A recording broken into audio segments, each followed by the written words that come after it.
మీ గర్ల్‌ఫ్రెండ్‌తో సరదాగా గడపడానికి OYO రూమ్స్‌లో book చేస్తుంటే జాగ్రత్త. శంషాబాద్ హోటల్ సీతా గ్రాండ్ రూమ్స్‌లో యంగ్ కపుల్స్ ఏకాంతంగా గడిపిన వీడియోలను రహస్య కెమెరాలతో చిత్రీకరించి, వారిని బెదిరించి డబ్బులు డిమాండ్ చేసిన ఘటన వెలుగు చూసింది.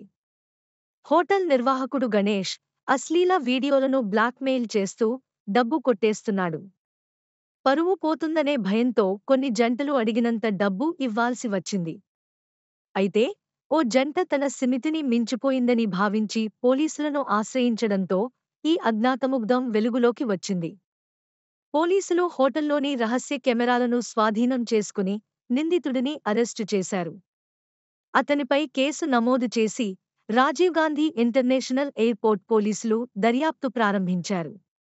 ఓయో రూమ్స్ పై సమాజంలో ఉన్న భావనలు తెలిసినవే. అసాంఘిక కార్యకలాపాలకు అడ్డాగా మారుతున్న ఈ హోటల్స్ పై పోలీసులు మరింత నిఘా పెట్టాల్సిన అవసరం స్పష్టమవుతోంది.